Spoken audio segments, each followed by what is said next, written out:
Hey, good morning, everybody. Joe, the Opinionated Window Cleaner, coming at you today. And yeah, it's early in the morning, about 4:30. I got a crew of guys who worked all night last night to call me. They're on their way back. So, you know me.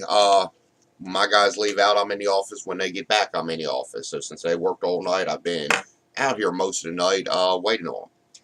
Don't like to be gone while they're in there. But, off of that subject, today we're going to talk about how to survive the winter. Now, a lot of y'all, I'm sure, have $100 million set in the bank account and you don't have to worry about the winter, and that's great if you do. This probably don't apply to you, so you might want to go on to my next video. But for those of us that don't have that, and wintertime's coming, we know it's coming, and now we're worried. A couple different things you can do to survive this winter. A, you could save during the busy season, but let's be honest, most of us did not do that. We planned it. January last year, we said, well, we're going to have a good spring, we're going to save money, and come winter season, we'll be able to take it easy and relax. So you could save during the busy season and support yourself during the winter. That's an excellent idea, but the honest truth, unfortunately, it don't happen most of the time. So you got to do other things. One of the things you can do is add services. Let's say you're a pressure washing company or a soft washing company, whichever way you want to go with it. You can add services.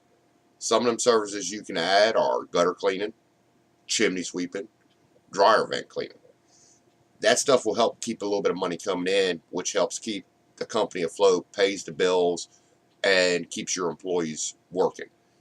Another thing about the wintertime that you need to understand if you're in an area where it does get slow in winter, if you are running crews, your crews are dependent on you for a paycheck.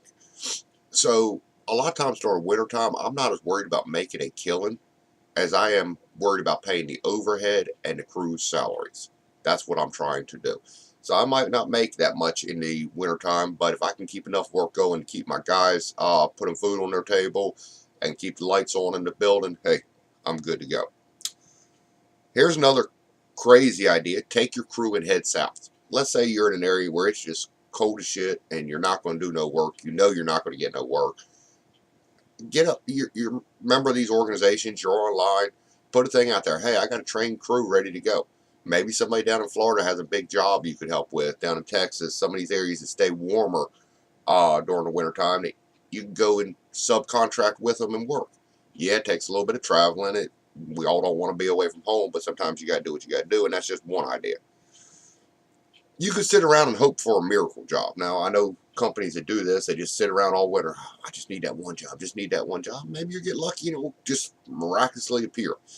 Honest truth, that ain't going to happen. Another good suggestion for the winter is service contracts. Now, when I say service contracts, when you're going to do a house in the spring and summer, ask them, do you want to be repeated every 6 months? Get them to sign up for a service contract. This way, 6 months, you automatically got another job on schedule because they are thinking about the house washing then. They won't be thinking about it during the winter. And yes, you can still wash in the wintertime unless you live in some of these areas that are just bitter cold, and I understand that 100%. I live in North Carolina. We do get a few cold days, but for the most part, we can work through the winter as long as we can get the people to agree to it. Now, a big suggestion for everybody during the survive the winter.